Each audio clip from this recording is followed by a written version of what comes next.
Asante sana. I think we can begin.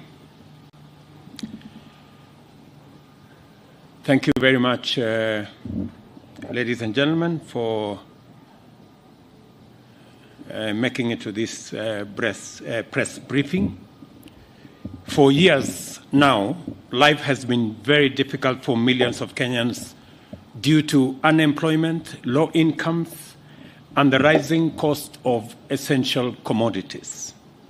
The COVID-19 pandemic worsened this situation in two directions. The measures taken to contain the spread of infections basically shut down the economy, closing up opportunities to work and earn a living, and disrupted global supply chains, causing shortages that drove the prices of basic goods beyond the reach of many households. In addition, Kenya and the entire Horn of Africa region underwent 5 successive seasons of failed rains, leading to devastating famine, death of livestock, and withering of crops, further worsening food shortages. The resultant economic hardship followed years of declining agricultural production in our country.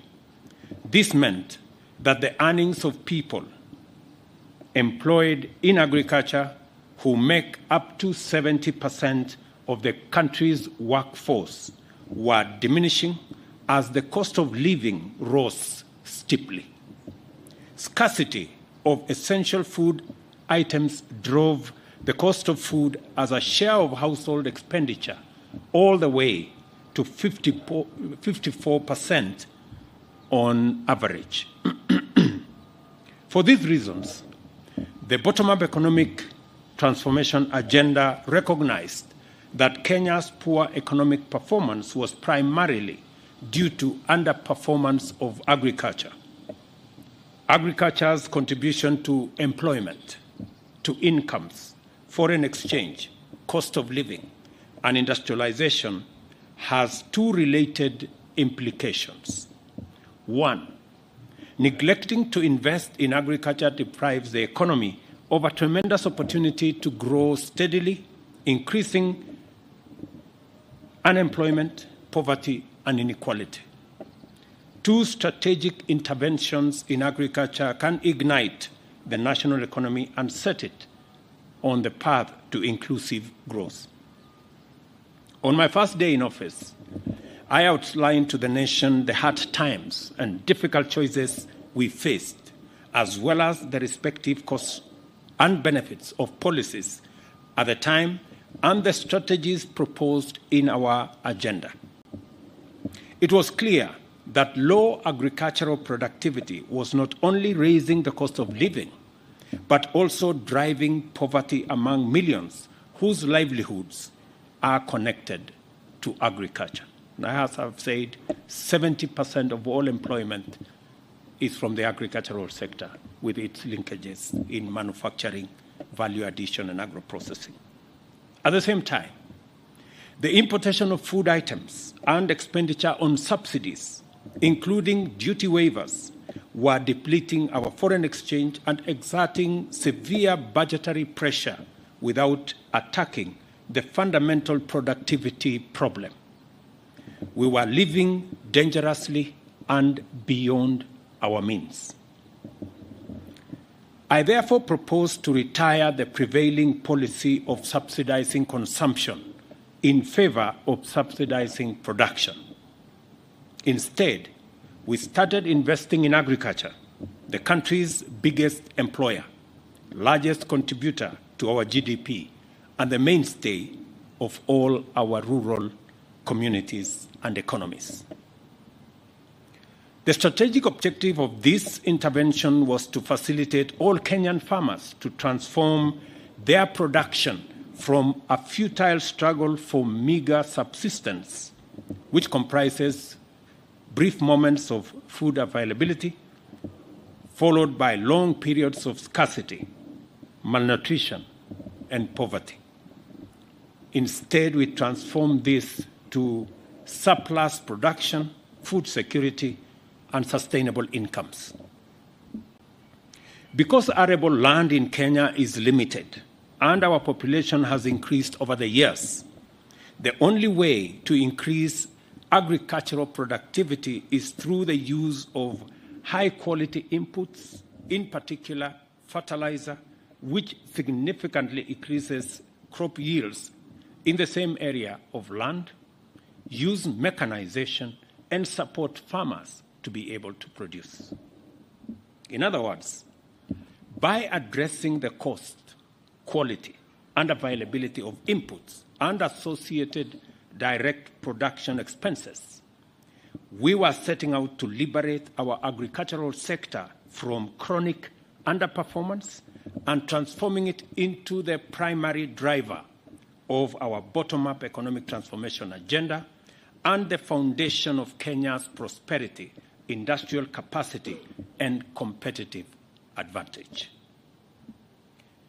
Upon assuming office, therefore, I announced that the government would prepare farmers for the last planting season that was late last year by making available 300,000 metric tons or 6 million bags subsidized at 3,500 each, down from 7,000 a bag last season. The program was going to be accompanied by a farmer registration exercise and the deployment of an accurate and transparent e-voucher system for managing distribution of the farm inputs.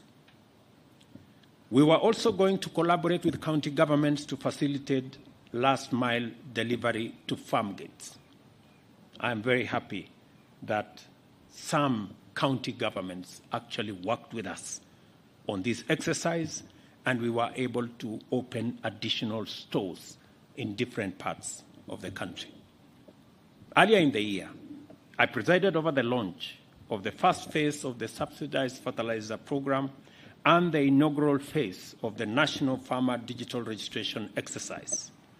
For the first time in more than a decade, the fertilizer reached farmers in time to prepare for planting, and in that time, we delivered 2 million 50-kilogram bag to farmers last season.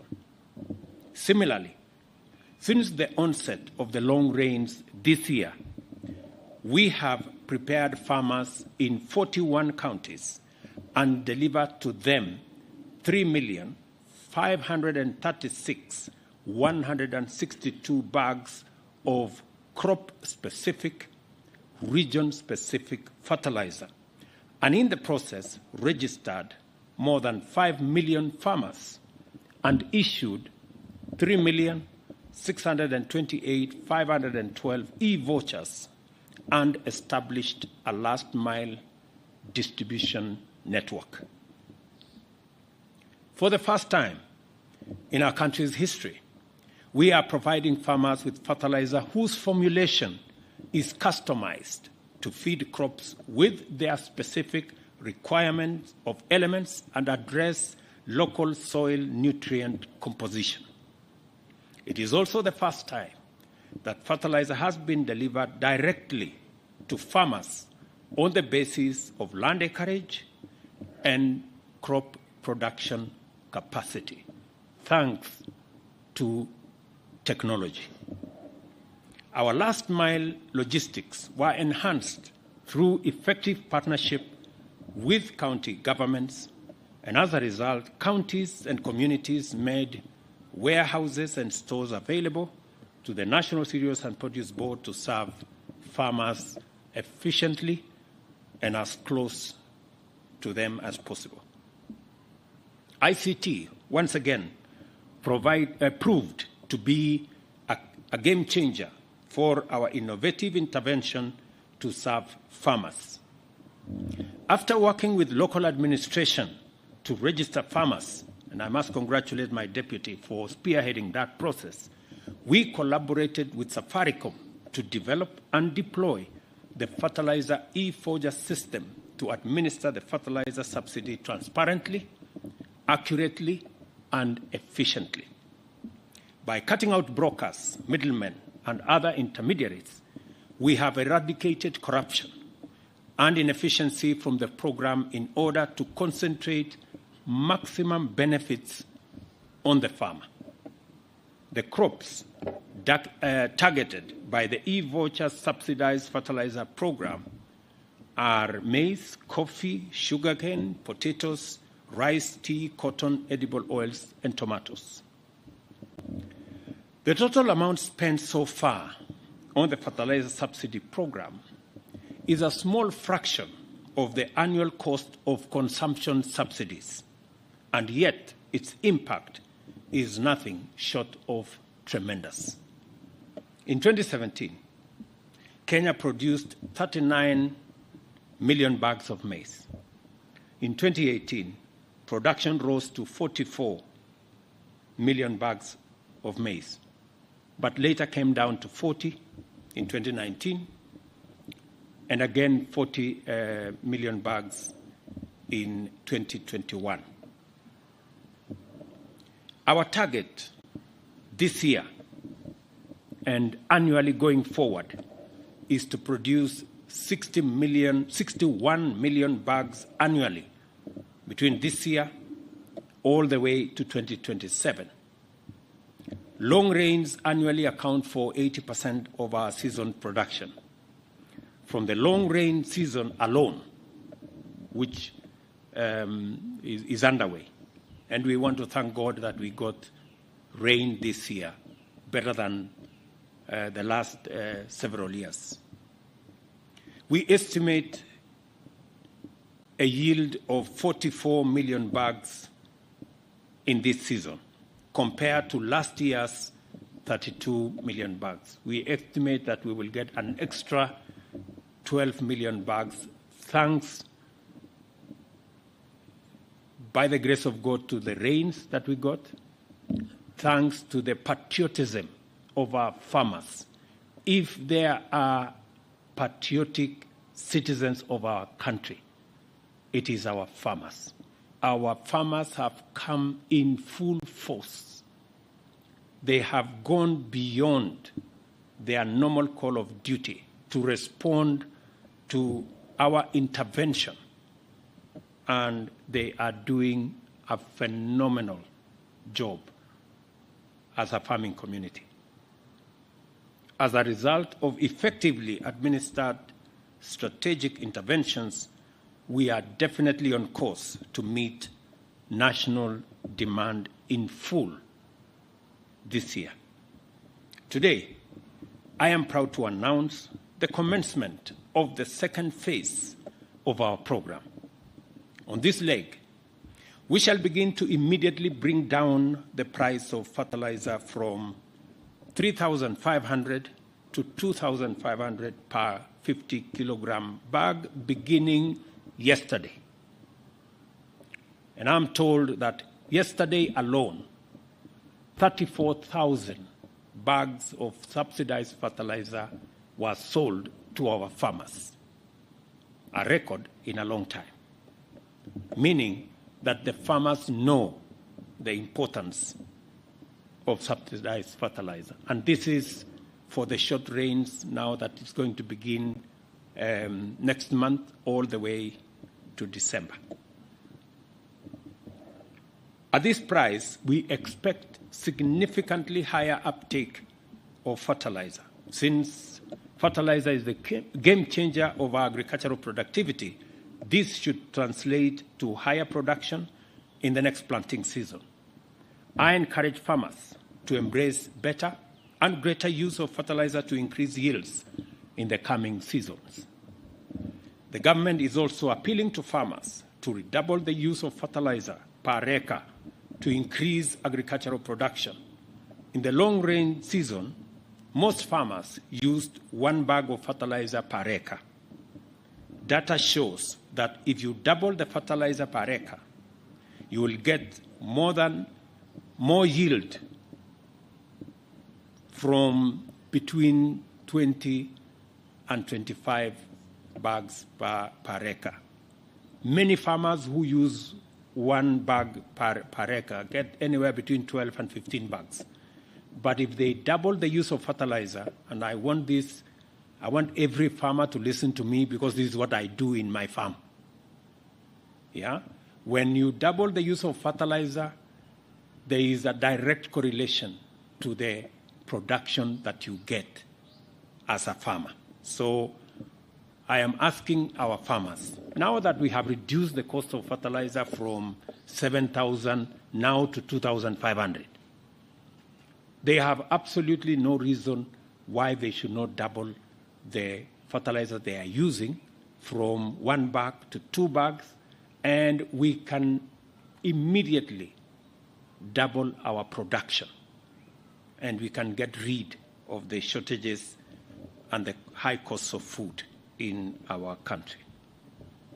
For the coming short rains, the government has embarked on the distribution of fertilizer to farmers throughout the country with a view to ultimately delivering 100,000 metric tons, or at least 2 million bags of 50 kilogram bags at the subsidized price of 2,500. I'm asking farmers in the short rain regions that we are working with the county governments, and I am happy the chair of the Council of Governors is here, so that we can work with them on the last mile delivery to make sure that our farmers have access to fertilizer, especially the last mile component, so that we can enhance the productivity of our farmers. I still see, whenever I go around the country, that many farmers are not yet using sufficient fertilizer. Many of them are planting without. Some of them are planting with half a bag. Those who are trying are doing with 1 bag. I am encouraging farmers going forward that let us use at least minimum 2 as we go to 3, because that is how we are going to increase our productivity, and that is how we are going to feed our nation, and that is how we are going to bring down the cost of living in Kenya. Further, I'm happy to announce that our partnership with county governments has provided last-mile delivery of fertilizer to farmers and will be complemented with the opening of more than 50 distribution centers across the country. We will do more if the need arises. I am asking our county governments to work with us, to work with the National Cereals and Produce Board in opening additional centers where we can make these fertilizers available. And we are going to work on a mechanism where this will be jointly rolled out between the national government and our county governments. And we can agree on how the last mile can be worked out.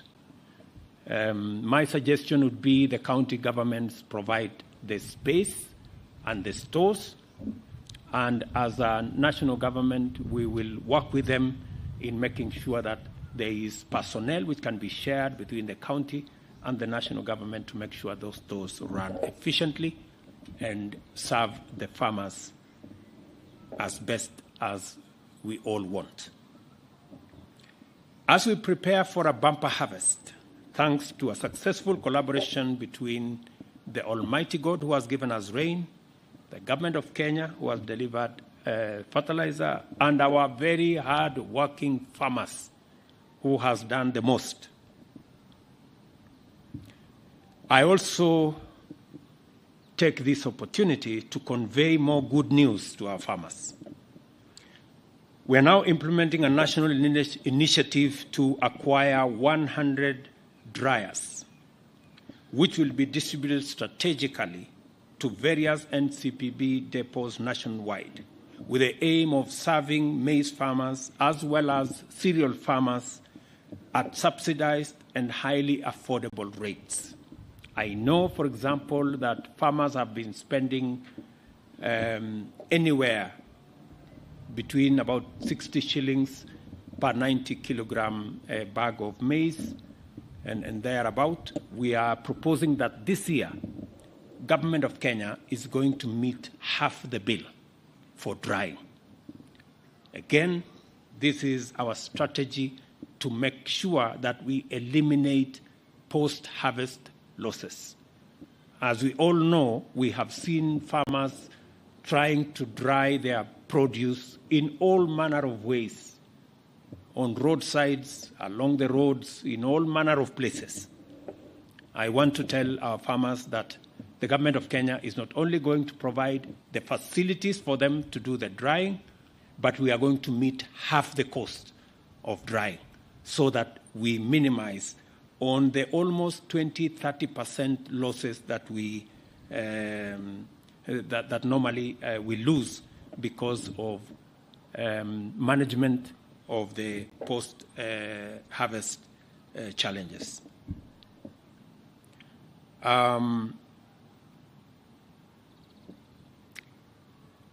We are also doing this because the weathermen are telling us that there might be some El Nino rains further down the road, and we want to make sure that the El Nino rains do not disrupt our production. Just as we have maximized farmers' comfort by eliminating middlemen, brokers, conmen, and intermediaries in the distribution of inputs through ICT, we are also maximizing farmer returns from their produce by likewise removing brokers, middlemen, and others, as well as other perennial marketing challenges related to cereals and pulses. To this end, we shall implement the Warehouse Receipt System Act of 2019, which has never been implemented, which establishes a structured and well-regulated trading system for agricultural commodities. This system creates an ecosystem with opportunities for the private sector and National Cereals and Produce Board to provide a trading platform that links buyers and sellers and facilitates access to credit by agricultural producers. The warehouse receipt system also supports the reduction of post-harvest losses and cushions farmers against low farm gate prices. Again, the minister has clarity on how he's going to work with the private sector to make sure that we make the capacities within National Cereals and Produce Board and other government entities available for the private sector to work with us to make sure that we eliminate drop in prices that significantly affects farmers, but also we provide storage and other capabilities under trading mechanism that is fair both to the consumer, but also fair to our farmers.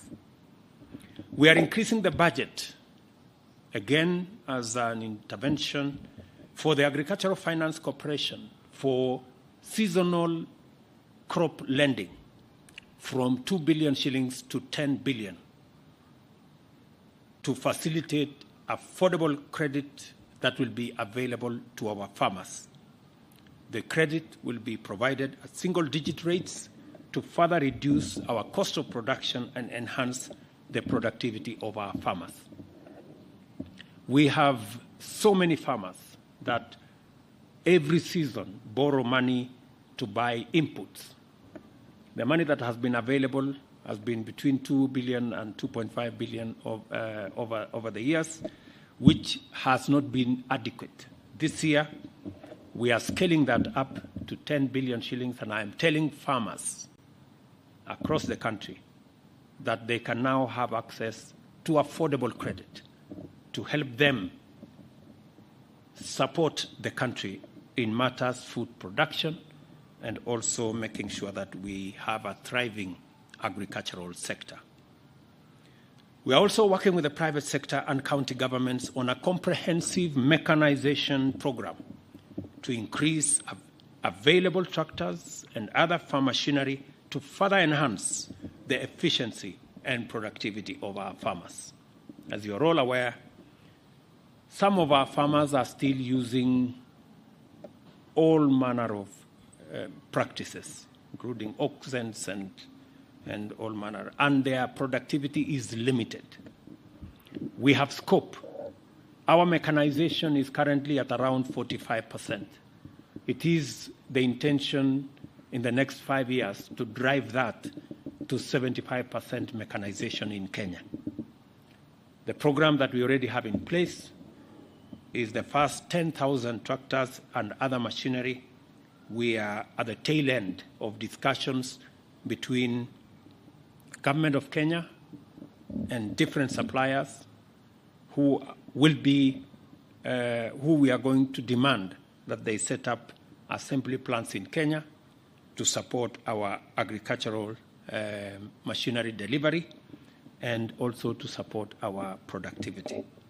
We will be giving our farmers news before the end of the year on the comprehensive mechanization plan, and I'm happy that many counties are part of this discussion so that they too can support farmers in making sure that we build on our mechanization capabilities. I commend all the governors who have responded positively and robustly to our proposal for partnership in serving farmers so that they can serve our nation better. Thank you very much, Your Excellencies, governors who are here, and I look forward to celebrating many abundant harvest seasons this year with you and your colleagues whom you are representing here. I also thank profoundly our farmers. As I said, they are the most patriotic Kenyans that I know, that even when things are difficult, they still go to our farms to produce food for the nation. Through their hard work and the interventions we have made, through the fertilizer subsidy program and other programs, our farmers have expanded just this year an extra 200,000 acres compared to last year. Our ultimate target is to double agricultural productivity in Kenya by 2027. Your government stands with you and will support you as you pursue our shared aspiration for prosperity and national agricultural competitiveness. I say this to our farmers, and I speak to them with a lot of passion, not because I'm one of them, but because they are doing a phenomenal job. Thank you very much. I will take a few questions.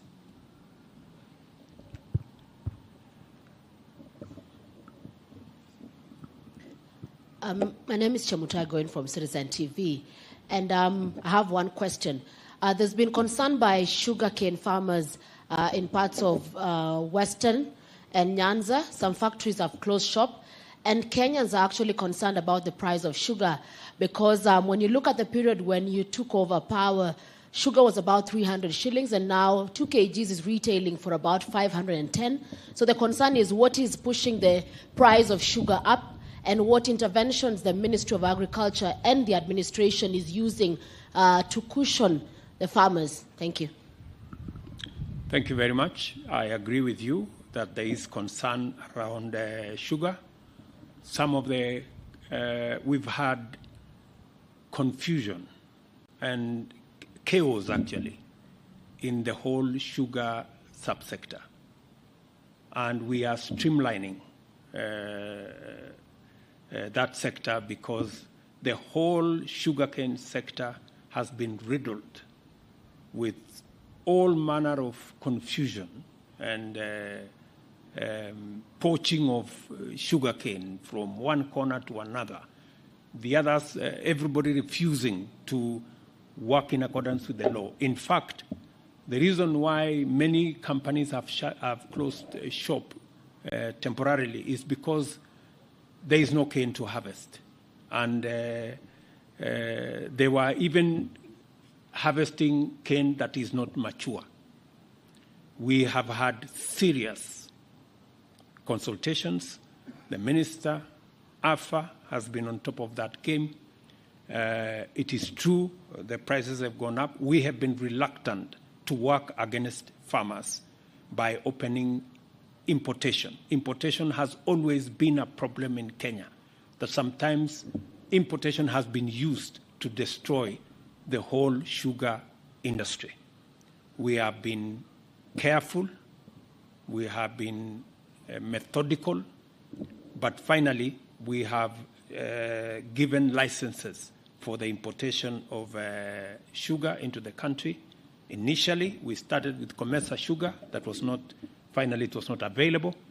We have, as required by the signatories that we are signatories to, we cannot open sugar to other markets before we start with the commercial sugar. Now that we have ascertained that there isn't sufficient supply in the commercial area, we've now opened globally. And I want to announce that I think in the next 1 or 2 weeks, at least by mid of this month, we will see a different situation pertaining, because that's the time we expect stocks of sugar to come into the country. But additionally, I did undertake during the campaign to sort out the whole sugar subsector. We've been in consultations with the stakeholders. The minister here has had a meeting with all the governors from the sugar growing areas. He has had a meeting with all the members of parliament. I have personally had maybe 6-7 meetings with my economic team, with the various stakeholders, and finally, we now have a roadmap that will be discussed in cabinet next week. And I want to promise the country that we now have a comprehensive plan to sort out our sugar subsector and make sure that that area is properly aligned to serve the interest of farmers first and to serve the interest of the country, consumers, and everybody else. Thank you very much. My name is Jeff Kirui from KTN News, and my question is regarding the subsidized fertilizer is a welcome move in terms of increasing production. However, there is another key component, which is the cost of fuel. And what is the government doing about that, since the cost of fuel, specifically diesel, has been rising steadily? Thank you very much. As you are aware, our intervention in that space is what I said earlier, that we cannot go into subsidizing consumption. And the interventions we are making in making sure that we have a farmer community that is motivated to produce food. And you can see from the numbers that by reducing the cost of fertilizer, we have an additional 200,000 acres of farmland that has been brought into production. We have the uptake that is phenomenal. I just told you that in one day, we sold 34,000 bags of fertilizer, the highest this season. It tells you that the interventions we are making, the farmers are responding. We cannot obviously intervene in everything, but we intervene in the areas that we believe will give us the highest return on our intervention, and an intervention that is targeted. There is no way, for example, you can target fuel for agricultural production. It becomes a very difficult exercise to target. We can easily target fertilizer because you cannot use fertilizer to do anything else. It's only to plant. That's why it's easy. And the reason why we have taken this approach is that we want policy interventions that cannot be abused, that cannot be subjected to corruption, that cannot be diverted. And that is why we are intervening in the manner in which we are. Your Excellency, my name is Mwangi Maina from Inoro TV. My first question is, you have rightfully said that one of the challenges we face as a country is an inadequacy of land and population. But in some of the most productive counties, we have seen a craze of land subdivision. What is your government doing to ensure that we do not lose all the arable land that we are having? Secondly, concerning the coffee sector, now... Why don't I answer you that one? Okay, it's okay, sir. Affordable housing. I mean, the reason why we have affordable housing And you've asked a very important question. The reason why we are working on affordable housing is because we want to reverse the land fragmentation for settlement that is going on in Kenya, denying us the opportunity to use that land for agricultural and food production. Instead, it is being subdivided for settlement. Affordable housing will help us reverse that trend, consolidate land for agricultural productivity, and use the land we have for settlement by making sure that affordable housing consolidates land that is settled for housing so that we can free up land that currently is being abused through subdivision, and we can then make that land available for agricultural productivity. Finally, you can Mr. go to President, coffee. on coffee sector, currently we are not having coffee that is being sold in the Nairobi Coffee Exchange, and you know the government is having plans to revitalize the coffee sector. What is happening currently? We've had challenges in the coffee sector. We also, I made a commitment during the campaign that we are going to sort out this sector. We have people in that space who are chronic. And because we have to sort out that space, we've had to make some difficult decisions. Including this morning, we were having a conversation about coffee. What I want to promise the coffee farmers is that we are going to sort out this area. Imagine last year, we even made fertilizer available at 3,500 for coffee farmers. But the cartel in the coffee sector could not even allow the farmers to pick the coffee of 3,500. They were still selling fertilizer of 5,000 to farmers by force. Can you imagine that? So we are on top of it. I want to promise the coffee farmers, I know coffee farmers are not making money the way they should. Current going prices of beans is maybe 50, 60, 70 shillings. We made a commitment that we are going to have a floor price of between 100 and 120 shillings per kilo, going upwards, progressing towards 150. That is where we are going to take this. There has been a challenge of the auction. We have agreed tentatively that there will be an auction next week to make sure that the whole process does not stall. But finally, we will sort out matters around the sale of coffee. Farmers are getting a raw deal in the whole of that exercise. And 2-3 people have taken that whole sector hostage. And I want to promise our farmers that the government of Kenya is going to sort it out. Your Excellency, my name is Grace Kuria-Kanja from TV47. 2 questions. I'll go with the first. What plans does the government have to harvest water now that, like you said, we have an early warning from the weatherman? And your second question? My second question, Your Excellency, is ahead of the anticipated talks between Kenya Kwanza and Azimio. Please, let's not go there. Let's not go there. So let's stick with the first question. We have a whole program. As you have seen, we have already advertised the first 33 mega dams. The analysis is going on at the moment of the various tender documents as part of our big plan on water harvesting. Our stretch is to do 100 mega dams, to do close to 1,000 micro dams, and close to 3,800 water ponds around the country. That is a program that Alice Wahome, CS Alice Wahome and her team are working on.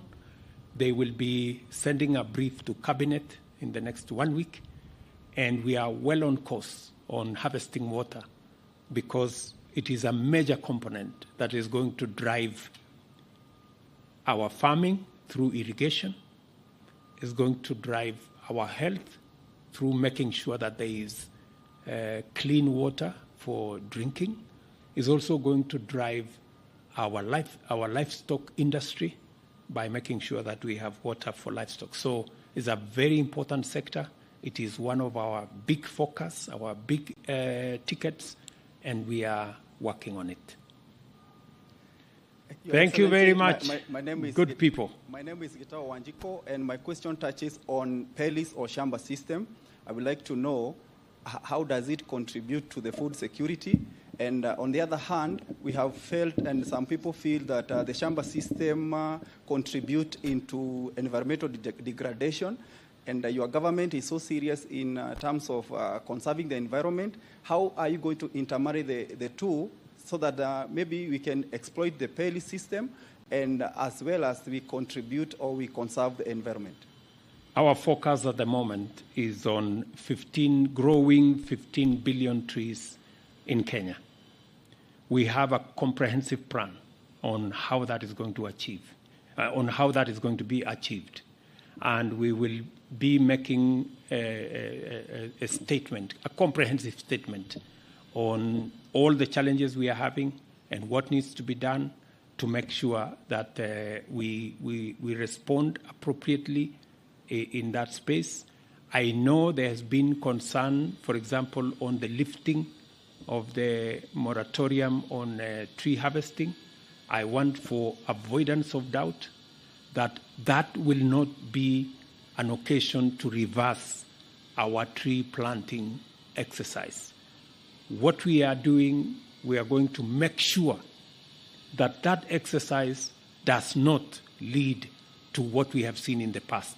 And it is the reason why this year we have hired an extra 1,500 forest officers, including wardens, to make sure that we take full charge of the exercise around our forests and to make sure that if we are harvesting trees because they are mature and they are commercial plantations, it is just that, coordinated properly, because there is value in us using some of the resources, especially in the commercial plantations, to drive our 15 billion tree growing plan.